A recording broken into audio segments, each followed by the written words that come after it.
Hello everyone, welcome back to shine India RK tutorial. నేను మీ RK సార్ని. Friends, ఈరోజు మనము డిఎస్సి, ఎస్జిటికి అంతేకాకుండా టెట్కి కూడా చాలా బాగా యూస్ఫుల్గా ఉండే పరిసరాల విజ్ఞానము, సోషల్ కాంటెంట్, ఎన్విరాన్మెంటల్ సైన్స్ని మనం ఈ క్లాస్లో డిస్కస్ చేసుకోబోతున్నాం ఫ్రెండ్స్. సో ఫ్రెండ్స్, 1 నుంచి 8వ తరగతి వరకు ఉన్నటువంటి అన్ని చాప్టర్స్లోని అన్ని టెక్స్ట్ బుక్ సబ్జెక్ట్స్, ఓకేనా, సోషల్ కాంటెంట్ ఏదైతే ఉందో 1 నుంచి 8వ తరగతి ఉన్నటువంటి అన్ని టాపిక్స్ని డిస్క్రైబ్ చేసి ఇందులో మీకు అందజేయడం అనేది జరుగుతుంది ఫ్రెండ్స్, ఎగ్జామ్ పాయింట్ ఆఫ్ వ్యూలో, ఓకేనా. సో ఈ క్రమంలో మనము 7వ భాగాన్ని చర్చించుకోబోతున్నాం ఫ్రెండ్స్ ఈరోజు, ఓకేనా. ఎవరు కూడా మిస్ చేయదు. ఇప్పటివరకు చేసిన క్లాసెస్ అన్నీ కూడా పీడిఎఫ్స్ మన వెబ్సైట్లో అప్డేట్ చేయడం జరిగింది. లింక్ కూడా డిస్క్రిప్షన్లో అందజేస్తున్నాను ఫ్రెండ్స్, మీరు డౌన్లోడ్ చేసుకోవచ్చు, ఓకేనా. Let's start the class. So friends, మనం లాస్ట్ క్లాస్లో ఖండాల గురించి తెలుసుకున్నాము. ఖండాలలో ముఖ్యంగా ఐరోపా ఖండం గురించి తెలుసుకోవడం జరిగింది. ఈరోజు ఆఫ్రికా ఖండం గురించినటువంటి పూర్తి సమాచారాన్ని మనము తెలుసుకుందాం. సో ఫ్రెండ్స్, మనం ఆఫ్రికా ఖండాన్ని కనుక గమనించినట్లయితే ఈ విధంగా ఉంటుంది పటం, ప్రపంచ పటంలో, ఓకేనా. సో ఆఫ్రికా ఖండము భారతదేశానికి ఎటువైపు ఉంది? పశ్చిమాన ఉంది. పశ్చిమాన లేదా పడమర వైపున ఉంటుంది మనకు. ఇది మన భారతదేశ పటము అయితే, సో సౌదీ అరేబియా ఇటన్నీ ఉంటాయి. ఇక్కడ ఆఫ్రికా ఖండం అనేది మనము గమనించవచ్చు ఫ్రెండ్స్, ఓకేనా. ఆఫ్రికా ఖండము భారతదేశానికి పశ్చిమాన ఉన్నది. సో మానవ జాతి మొదటగా ఈ ఖండంలోనే ఆవిర్భవించినట్లుగా చరిత్రకారుల యొక్క అభిప్రాయము. సో ఈ ఖండం యొక్క ప్రత్యేకతలు ఏంటి? ఇక్కడ పెద్ద ఎడారులు ఉంటాయి, దట్టమైన అడవులు ఉంటాయి, అతి పొడవైన వెడల్పైన నదులు, లెక్కలేనన్ని సరస్సులు, విశాలమైన పచ్చిక బయళ్ళు కూడా ఉంటాయి. అంటే ఒక ప్రాంతానికి కావలసినటువంటి అన్నీ కూడా, అంటే నైసర్గిక పరిస్థితులు కావచ్చు, ఓకేనా. సో అడవులు కావచ్చు, అంతే కదా, ఎడారులు, సో కావలసినటువంటి అంటే జీవ సమతుల్యత మొత్తం కూడా ఇక్కడ మనము చూడవచ్చు, ఓకేనా. ఒకవైపు పెద్ద ఎడారులు ఉంటాయి, మరోవైపు దట్టమైన అడవులు ఉంటాయి. సో ఈ విధంగా అంటే ఈ ఖండంలో జీవ వైవిధ్యం అనేది చాలా వరకు ఉంటుంది ఫ్రెండ్స్, ఓకేనా. సో ప్రపంచంలోనే అతిపెద్ద బంగారము వజ్రాల గనులు కూడా ఇక్కడ మనము చూస్తాము. కింబర్లీ అనేసి మనం చాలాసార్లు ఎగ్జామ్లో విన్నాం కదా. సో ఆ కింబర్లీ గనులు ఆఫ్రికా ఖండంలోనే ఉంటాయి, ఓకేనా. సో ఆఫ్రికాలోని కొన్ని భౌగోళిక ప్రదేశాలు చూద్దాం. భూమధ్య రేఖ అడవులు ఉగాండాలో ఉంటాయి. సవన్నా గడ్డి భూములు చాలా ప్రత్యేకమైనవి, ఇవి కేన్యాలో ఉంటాయి. నైలు నది కైరో నగరం యొక్క ఒడ్డు నుంచి వెళ్తాయి ఫ్రెండ్స్. ఇవి కైరో ఏ దేశం యొక్క రాజధాని? ఈజిప్ట్ దేశం యొక్క రాజధాని కైరో నగరము. నైలు నది కైరో ఈజిప్ట్ యొక్క వరప్రసాదంగా పిలుస్తారు నైలు నదిని, ఓకేనా. సో అంటే ఈజిప్టులో కనుక నైలు నది లేనట్లయితే అది మొత్తం కూడా అసలు అక్కడ ఒక దేశం అంటూ ఉండకపోయేది ఫ్రెండ్స్. అది మొత్తం ఎడారి మధ్యలో ఉంటుంది. సో ఈ నది ప్రవహించడం వల్ల అక్కడ పంటలు పండడం కావచ్చు, సో కొంచెం జీవజాతి మనుగడలో ఉంది అని చెప్పేసి మనము చెప్పుకోవచ్చు. నెక్స్ట్, విశాల పీఠభూమి. ఆఫ్రికా ఖండము ఒక విశాలమైన పీఠభూమి. సో ఈ పీఠభూమి అన్ని ప్రాంతాలలో సమాన ఎత్తులో లేదు. ఆఫ్రికాలో ఎత్తైన శిఖరము టాంజానియాలోని కిలిమంజారో పర్వత శిఖరము, ఓకేనా. చాలా ఇంపార్టెంట్ ఇది. రోబో సినిమాలో మనం చూస్తుంటే కదా, ఒక సాంగ్లో కూడా మనకు ఆ పర్వతం అనేది కనిపిస్తూ ఉంటుంది ఫ్రెండ్స్, అదే కిలిమంజారో పర్వత శిఖరం. ఇది ఆఫ్రికాలోనే ఎత్తైనటువంటి పర్వత శిఖరము, ఓకేనా. సో కిలిమంజారో శిఖరము ఏ దేశంలో ఉంది? టెట్లో అడిగారు ఫ్రెండ్స్, లాస్ట్ ఇయర్ టెట్లో ఈ క్వశ్చన్ అనేది అడగడం జరిగింది. సో ఎక్కడ ఉంది? టాంజానియా అనేటువంటి దేశంలో మనం ఈ యొక్క కిలిమంజారో పర్వత శిఖరాన్ని చూడవచ్చు.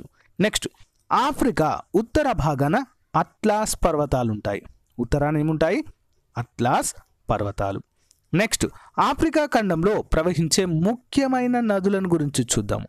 ఒకటి నైలు నది. ఎక్కడ ఉంది ఇది? ఈజిప్ట్ దేశంలో. మధ్యధరా సముద్రంలో కలుస్తుంది ఇది, ఓకేనా. Next, niger. ఇది ఎక్కడ ఉంది? నైజీరియాలో ఉంది. అట్లాంటిక్ మహాసముద్రంలో చివరికి కలుస్తుంది. Next one, Congo. ఎక్కడ ఇది ఉన్నటువంటి ప్రదేశం ఏంటి? కాంగో అనేటువంటి దేశంలో ఉంది ఫ్రెండ్స్. సో అట్లాంటిక్ మహాసముద్రంలోనే ఇది కూడా చివరికి విలీనమైపోతుంది. నెక్స్ట్ జాంబేజీ, ఇదే దేశాల మధ్య ఉంటుంది. జాంబియా, జింబాబ్వే ఈ 2 దేశాలలో ప్రవహించే నదియే జాంబేజీ. సో ఇది హిందూ మహాసముద్రంలో కలుస్తుంది.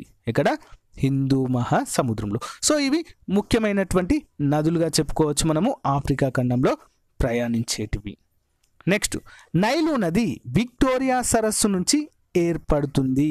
నైలు నది ఎక్కడి నుంచి? విక్టోరియా సరస్సు నుంచి. ప్రపంచంలో అతి పొడవైన నది నైలు నది. సో నది ఎగువ ప్రాంతంలో కలిగే అధిక వర్షపాతం వలన ఈ నది సహారా ఎడారి గుండా కూడా ప్రవహించగలుగుతుంది. అంటే ఇసుక నుండి కూడా ప్రవహించగలిగేటువంటి నది అంటే దాని యొక్క ప్రవాహము ఎంత ఉధృతంగా ఉంటుందో మనము అర్థం చేసుకోవచ్చు ఫ్రెండ్స్. ఓకేనా? ఎడారి గుండా అంటే ఫర్ ఎగ్జాంపుల్ కైరో ఉంది కదా, కైరో అంటే ఆ దేశం ఒడ్డు నుంచి వెళ్తుంది ఇది. ఓకేనా? అంటే నైలు నది ఒడ్డునే కైరో నగరము లేదా ఈజిప్ట్ దేశం ఉంటుంది. దానివల్ల ఎడారి ప్రాంతంలో కూడా ఇది వెళ్ళగలిగేటువంటి ప్రవాహము ఇది కలిగి ఉంటుంది అని చెప్పేసి మనము అర్థం చేసుకోవచ్చు. సో సహారా నది ఆఫ్రికా ఖండ ఉత్తర భాగాన ఉంది. సహారా ఏంటి అనేటువంటి ఎడారి ఉత్తర భాగంలో ఉంది. నైలు నది ఈజిప్టు గుండా ప్రయాణించి మధ్యధరా సముద్రంలో కలుస్తుంది. ఎక్కడ? మధ్యధరా సముద్రంలో. ఈ నది తీరాన ఈజిప్ట్ లేదా నైలు నది నాగరికత అభివృద్ధి చెందింది. నైలు నది నాగరికత. సో మనం ప్రపంచ నాగరికతలను అన్ని గమనించినట్లయితే ప్రతి నాగరికత కూడా ఎక్కడ? నదుల వెంబడే అభివృద్ధి చెందింది. సింధు నాగరికత సింధు నది ఒడ్డున. మెసపటోమియా నాగరికత. ఓకేనా? నెక్స్ట్ చాలా ఇంకా ఏంటి? ఈజిప్ట్ నాగరికత లేదా నైలు నది నాగరికత. సో మెసపటోమియా నాగరికత టైగ్రిన్, యూఫ్రటీస్ అనేటువంటి నదుల పరివాహక ప్రాంతంలో, అదేవిధంగా ఈజిప్ట్ది నైలు నది పరివాహక ప్రాంతంలో అభివృద్ధి చెందింది. కొన్ని ఉదాహరణలుగా చెప్పుకోవచ్చు. ఓకేనా? సో ఈ నది నీటి ద్వారా కొన్ని వేల సంవత్సరాల నుండి ఈజిప్ట్లో నేలలు అనేవి సాగు చేయబడుతున్నాయి. ఆఫ్రికాలోని ఎత్తైన పీఠభూములలో చాలా పొడవైనవి ఇరుకైన లోయలు కూడా ఉన్నాయి. ఈ లోయలలో విశాలమైన సరస్సులు ఉన్నాయి. వాటిలో ముఖ్యమైనవి విక్టోరియా, టాంగాన్యాకా మరియు న్యాస అనేటువంటివి ముఖ్యమైనవిగా చెప్పుకోవచ్చు. నెక్స్ట్ ఆఫ్రికా సరస్సులలో విక్టోరియా సరస్సు చాలా పెద్దది. ఇది ప్రపంచంలో పరిశుభ్రమైన నీరు లభించే పెద్ద సరస్సుల్లో ఇదొకటిగా చెప్పుకోవచ్చు. అంటే మంచినీటి సరస్సుగా దీన్ని మనము చెప్పుకోవచ్చు. నైలు నది విక్టోరియా సరస్సు నుంచి పుడుతుంది. ఈ సరస్సు యొక్క ప్రవాహం నుంచే మనము నైలు నది పుట్టుకను తెలుసుకోవచ్చు. సో ఈ నది తీరాన కైరో అంటే ఈజిప్ట్ నగరం ఉన్నట్లుగా కూడా మనకు స్పష్టంగా తెలుస్తుంది. నెక్స్ట్ చూద్దాం. సో ఇక్కడ సహారా ఎడారి ఇది. ఓకే, సహారా ఎడారి. సో విక్టోరియా సరస్సు ఈ మధ్య భాగంలో ఉంటుంది ఫ్రెండ్స్. ఓకేనా? కెన్యాకు, ఉగాండాకు, టాంజానియాకు మధ్యలో ఈ యొక్క లేక్ అనేది మనము చూడవచ్చు, విక్టోరియా లేక్. సో ఈ యొక్క విక్టోరియా లేక్లోనే అన్ని నదులు చాలా వరకు కూడా నదులు అనేవి ఉద్భవించాయి. సో నెక్స్ట్ నైలు నది ఈ సముద్రంలో కలుస్తుంది. ఏ సముద్రంలో? ఆప్షన్ 2. సో ఫ్రెండ్స్ ఇక్కడ నైలు నది ఈ సముద్రంలో కలుస్తుంది. ఆప్షన్ 2 కాదు, ఆప్షన్ 3 మధ్యధరా సముద్రంలో కలుస్తుంది ఫ్రెండ్స్. ఓకేనా? నైలు నది గుర్తుంచుకోవాలి. ఇది టెట్లో అడిగారు లాస్ట్ ఇయర్. నెక్స్ట్ శీతోష్ణ స్థితి ఏ విధంగా ఉంటుంది మరి ఆఫ్రికా ఖండంలో చూద్దాము. సో యాక్చువల్గా మనము ఆఫ్రికాని ఒక చీకటి ఖండంతో పోలుస్తారు ఫ్రెండ్స్. ఓకేనా? చీకటి ఖండం ఎందుకంటారు మరి ఎలా అంటే, సో అక్కడ అభివృద్ధి అనేది చాలా తక్కువ, పేదరికం, నిరుపేద దేశము ఫ్రెండ్స్ ఆఫ్రికా అనేది. ఓకేనా? సో కాబట్టి మనము చీకటి ఖండం ఉంటాం. సో ఈ ఖండంలో శీతోష్ణ స్థితి పరిస్థితులు ఏ విధంగా ఉన్నాయో చూద్దాం. భూమధ్య రేఖ ఆఫ్రికా ఖండ మధ్య భాగం గుండా వెళుతూ ఆఫ్రికాను 2 భాగాలుగా విభజిస్తుంది. భూమధ్య రేఖ ఆఫ్రికా నుంచి మధ్య నుంచి వెళ్తుంది ఫ్రెండ్స్. ఆఫ్రికాలో ఒకటి గమనించండి, ఎడారులు ఎక్కువగా ఉండడానికి గల కారణం ఏంటి తెలుసా ఫ్రెండ్స్? సో ఆఫ్రికా ఖండం ఇలా ఉంది అంటే, సో ఇక్కడ ఎడారులు ఎక్కువగా ఉండడానికి కారణము, సో మధ్య నుండి భూమధ్య రేఖ వెళ్తుంది. సో భూమధ్య రేఖ ఎక్కడి నుంచి అయితే వెళ్తుందో ఆ ప్రాంతంలో సూర్యుని యొక్క కిరణాలు ఏటవాలుగా నిట్ట నిలువుగా పడతాయి ఫ్రెండ్స్. ఓకేనా, నిట్ట నిలువుగా పడడం వల్ల ఏమవుతుంది, అక్కడ ఉష్ణోగ్రతలు చాలా ఎక్కువగా ఉంటాయి. దానివల్ల అడవులు అనేవి ఎడారులు అనేవి ఏర్పడము జరిగింది. సో సింపుల్గా గుర్తుంచుకోండి. ఓకేనా, భూమధ్య రేఖకు దగ్గరగా ఉన్న దేశాలలో వేడి అనేది ఉధృతంగా ఉంటుంది, చాలా ఎక్కువగా ఉంటుంది. ఓకేనా, నెక్స్ట్ ఆఫ్రికా ఉత్తర భాగం గుండా కర్కటక రేఖ, దక్షిణ భాగం గుండా మకర రేఖ వెళ్తుంది. సో ఈ ప్రాంతాల్లో కొంచెం ఉష్ణోగ్రతలు తక్కువగానే ఉంటాయి, అడవులు కూడా ఎక్కువగా ఉంటాయి. నెక్స్ట్ కర్కటక రేఖ, మకర రేఖ మధ్యనున్న ప్రాంతంలో శీతోష్ణ స్థితి వేడిగా ఉంటుంది. ప్రపంచంలోనే ఇది అత్యుష్ణ మండలము. నెక్స్ట్ ఈ రేఖల మధ్య చలి అనేది ఉండదు. ఈ ప్రాంతాన్ని ఆయాన రేఖ మండలం అంట, ట్రాపికల్ రీజన్ అనేటువంటి పేరుతో పిలుస్తారు. Important points. నెక్స్ట్ ఆయాన రేఖలకు దక్షిణము, ఉత్తరం వైపు ఉన్న ప్రాంతాలలో వేసవికాలము, చలికాలం ఉంటుంది. వీటినే సమశీతోష్ణ మండలము లేదా సమశీతోష్ణ ప్రాంతాలుగా పిలవడం జరుగుతుంది. సో మరి వర్షపాతం ఏ విధంగా ఉంటుంది ఆఫ్రికా ఖండంలో చూద్దాం. భూమధ్య రేఖకు ఇరువైపులా ఆఫ్రికాలోని పశ్చిమ మధ్య ప్రాంతాలలో అధిక వర్షపాతం ఉంటుంది. పశ్చిమ మరియు మధ్య. నెక్స్ట్ ఎక్కువ వర్షపాతము వేడి వాతావరణం వల్ల ఇక్కడ దట్టమైన అడవులు ఉన్నాయి. ఉదాహరణకు ఉగాండా దేశంలోని అడవులు దట్టమైన అడవులకు ఉదాహరణగా చెప్పుకోవచ్చు. భూమధ్య రేఖ ప్రాంతంలో సంవత్సరం పొడవునా కూడా వర్షపాతము ఉండటాన్ని మనము గమనించవచ్చు. నెక్స్ట్ ఆఫ్రికాలో వర్షపాతము భూమధ్య రేఖ నుండి ఇరువైపులు వరుసగా. సో అత్యధిక స్థాయి వర్షపాతము భూమధ్య రేఖ నుంచి, తర్వాత మధ్య స్థాయి కొంత దూరం వెళ్ళేసరికి సో అత్యల్ప వర్షపాతము సో భూమధ్య రేఖ నుంచి ఇరువైపులకు వెళ్తున్న కొలది తగ్గుతూ ఉంటుంది. సో భూమధ్య రేఖ నుండి దూరంగా పోయే కొలది ఆఫ్రికాలో వర్షపాతము క్రమేపీ తగ్గడాన్ని గమనించవచ్చు మనం. ఆఫ్రికా ఖండంలో మధ్యస్థంగా వర్షం పడే ప్రాంతాలలో పొడి తేమ వాతావరణము ఉన్నది. ఇక్కడ పొడవైన దట్టమైన గడ్డి పెరుగుతుంది. సో ఇలా పొడవైన దట్టమైన గడ్డి భూములను ఏమంటాము, సవాన్నాలు అంటాము. ఓకేనా, చాలా ప్రసిద్ధమైనవి ఇవి. సో ఇక్కడ గడ్డిని ఏనుగు అని కూడా పిలుస్తారు, ఏనుగు గడ్డి అని కూడా పిలుస్తారు.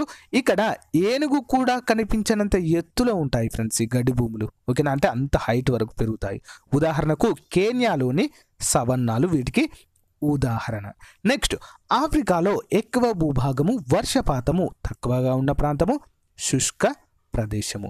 సో ఆఫ్రికాలోని ఉత్తర భాగంలో సగభాగము శుష్క ప్రాంతము, దీన్నే సహారా ఎడారి అంటాము.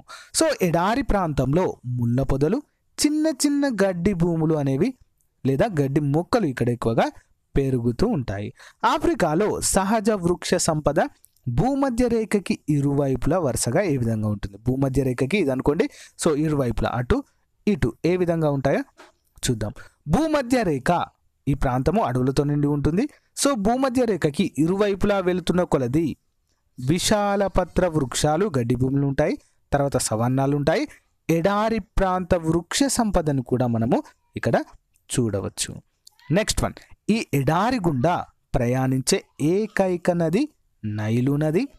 నెక్స్ట్ ఆఫ్రికా నైరుతి భూభాగంలో కలహరి అనేటువంటి ఉష్ణమండల ఎడారి కలదు. ఇది కూడా చాలా పెద్ద ఎడారి ఫ్రెండ్స్, అతి భయంకరమైన ఎడారి ఇది. సో ఆఫ్రికాలో బోబట్ అనేటువంటి వృక్షాలు ఇక్కడ మనము చూస్తాం. బోబట్ అనేటువంటి ఒక రకమైన జాతి వృక్షాలు ఇవి. వీటి కాండం ఏ విధంగా ఉంటుందంటే ఇలా పొడుగ్గా ఉంటుంది. కాండం పొడుగ్గా ఉండి ఇక్కడ చిన్నగా ఉంటుంది. ఓకేనా, కొమ్మలు చిన్నగా ఉండి దట్టంగా ఉంటాయి. సో వాటిని బోబాట్ వృక్షాలు అనే పేరుతో పిలుస్తారు. సో ఇక్కడ చూడొచ్చు మనము కలహరి ఎడారి, ఇది ఎడారి ప్రాంతము. ఇక్కడ వృక్షాలు ఏమి ఉండవు, చిన్న చిన్న పొదలు మాత్రమే ఉంటాయి. బోబాట్ వృక్షాలు. సో చూసారు, ఇక్కడ కాండం అనేది పొడుగ్గా ఉండి ఇక్కడ చిన్నగా ఉంటుంది. ఓకే, నెక్స్ట్ ఆఫ్రికా ప్రజలు చూద్దాము. ఆఫ్రికాలో ప్రాచీన తెగలు భూమధ్యరేఖ ప్రాంతము ఎడారి ప్రాంతంలో నివసిస్తూ ఉంటారు. ప్రాచీన తెగలకు సంబంధించినటువంటి ప్రజలు ఎవరైతే ఉన్నారో, సో పశు పోషకులు ఎత్తైన పీఠభూమిలో ఉన్నటువంటి సవాన్నా గడ్డి భూములలో వీరు నివసిస్తూ ఉంటారు లేదా జీవిస్తుంటారు. నది పరివాహక ప్రాంతంలో అటవీ భాగము, అంచులలోని ప్రజలు వ్యవసాయము చేస్తున్నారు. సముద్ర తీర ప్రాంతంలో అనేక పట్టణాలు ఉన్నాయి. ఇచ్చటకు వర్తకులు వచ్చి వ్యాపారం కూడా చేస్తూ ఉంటారు. Next one, Africa, Europe, Asia. వీటి వివరాలు చూద్దాము. యూరోపియన్లకు ఆఫ్రికా సముద్ర తీరంలో ఉత్తర ప్రాంతాలు తెలియక భారతీయులకు, అరబ్బులకు తూర్పు తీర ప్రాంతాల గురించి తెలియను.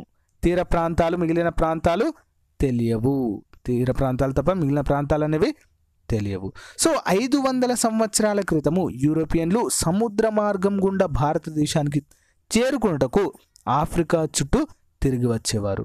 సో యూరోపియన్లు అట్లాంటిక్ మహాసముద్రం దాటుచు సెయింట్ మదిరా, అజోర్స్ ద్వీపాలలో ఆగేవారు. అంటే వచ్చేటువంటి ప్రయాణ మార్గ మధ్యంలో ఆగి సేద తీరేవారు. సో ఈ ద్వీపాల నుండి దక్షిణం వైపు ప్రయాణించుటకు వీరు భయపడేవారు. అంటే అంత భయంకరంగా ఉండేది, దుర్భేద్యంగా ఉండేది దారులన్నీ కూడా. సో ఇక్కడ సముద్రము వేడిగా ఉంటుందని భావించేవారు వీరు. సో 1498లో వాస్కోడి గామా అట్లాంటిక్ మహాసముద్రం నుండి ఆఫ్రికా దక్షిణ భాగమైన గుడ్ హోప్ని చుట్టి హిందూ మహాసముద్రం ద్వారా భారతదేశానికి కనుగొనడం జరిగింది. Important question. సో భారతదేశానికి సముద్ర మార్గాన్ని ఎవరు కనుగొన్నారు? Vasco da Gama. ఏ సంవత్సరంలో?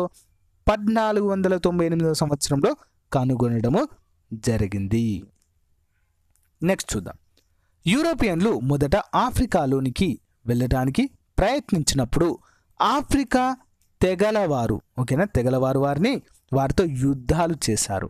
సో ఆఫ్రికాలో ప్రజలను వీరు ఓడించి వారిని బానిసలుగా మార్చి అక్కడ ఉన్నటువంటి వనరులను, సంపదను అన్నిటినీ యూరోపియన్లు దోచుకోవాలని వీరు భావించడం జరిగింది. సో అనుకున్న విధంగా 16వ శతాబ్దంలో యూరోపియన్లు అమెరికాకు వలస వెళ్ళి భూములు సేద్యం చేయసాగారు. సో ఆ భూములలో పనిచేయడానికి తగినంత ప్రజలు లేకపోవడంతో బానిస వ్యాపారం అనేది ప్రారంభమైంది. చాలా ఇంపార్టెంట్.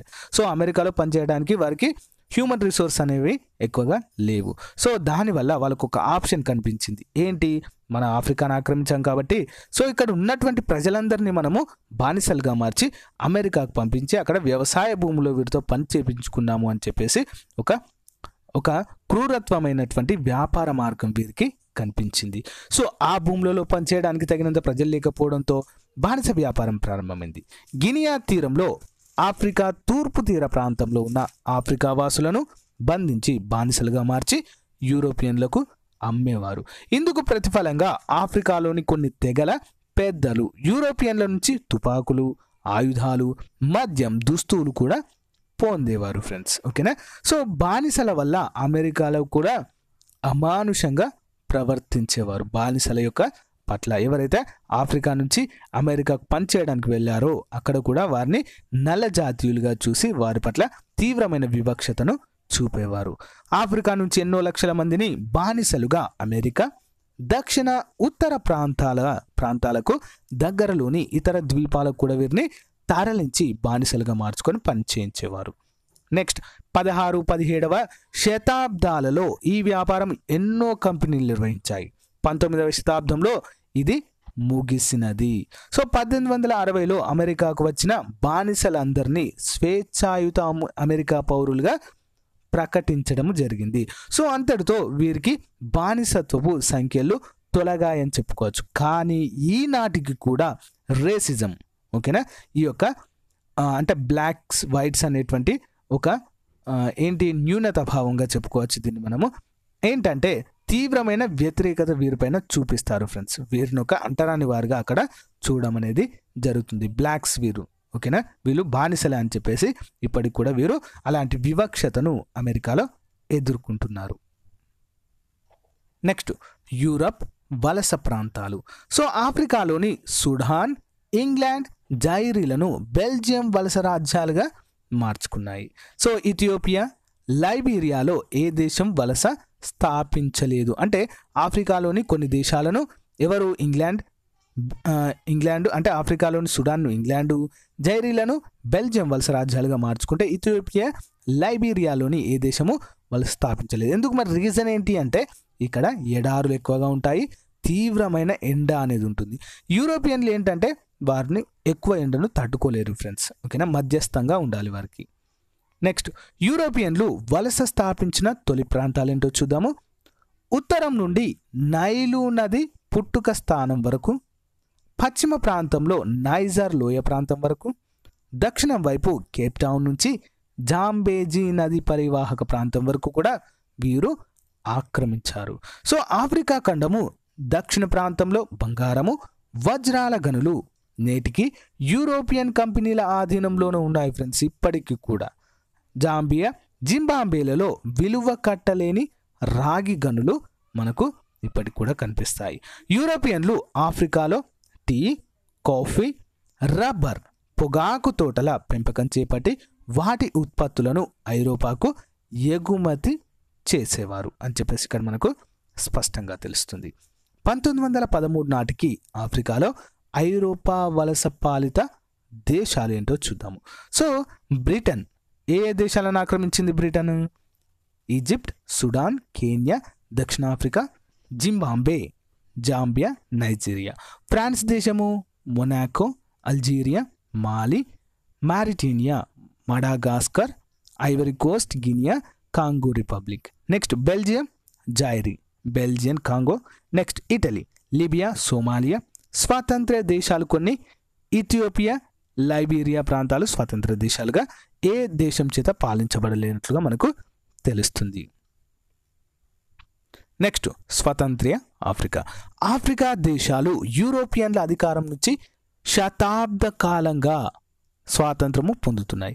కొన్ని దేశాలు ఆవిర్భావం జరిగి ఇచ్చట ప్రజలు నూతన ప్రభుత్వాలను కూడా ఏర్పరచుకుంటున్నారు. అయితే చాలామంది యూరోపియన్లు ఆఫ్రికా ఖండంలోనే స్థిర నివాసాలను ఏర్పరచుకోవడం జరిగింది. ఫర్ ఎగ్జాంపుల్ సౌత్ ఆఫ్రికాను చూసుకోవచ్చు. సౌత్ ఆఫ్రికాలో చాలా వరకు కూడా 50% కంటే ఎక్కువగా కూడా మనకు యూరోపియన్లే కనిపిస్తారు. ఓకేనా, స్థిరపడ్డ యూరోపియన్లు. కానీ ఆఫ్రికన్లు మెల్లమెల్లగా తమ దేశం మీద, అడవుల మీద, గనుల మీద, వ్యాపారోత్పత్తుల మీద ఆధిపత్యము నెలకొల్పుకుంటూ వాటి ప్రయోజనాలను ఇప్పుడు పొందుతూ ఉన్నారు ఫ్రెండ్స్. నెక్స్ట్ ఆఫ్రికాలో ఖనిజ సంపద ఏ విధంగా ఉందో చూద్దాము. బంగారము, వజ్రం వంటి విలువైన ఖనిజాలకు ప్రపంచంలోనే ఈ ఖండము అత్యధిక ఉత్పత్తిదారు. అంటే ఇక్కడి నుంచే ఎక్కువగా ఉత్పత్తి చేస్తారు. ఇచ్చటి ప్రజలను బానిసలుగా పనిచేయించుకొని ఖనిజ సంపదను దోపిడీ చేయుటే ఐరోపావాసుల ముఖ్య ఉద్దేశము. ఆఫ్రికా దేశాలు స్వాతంత్రం పొందినప్పటికీ నేటికి చాలా దేశాలలోని ఖనిజ సంపదపై ఐరోపా కంపెనీల ఆధిపత్యము కొనసాగుతూనే ఉంది ఇప్పటి వరకు కూడా. ఉదాహరణకు నైజీరియాలోని పెట్రోలియం వనరులు. సో నైజీరియా సహజ వనరులలో ఖనిజ తైలం లేదా పెట్రోలియం అతి ప్రధానమైనది.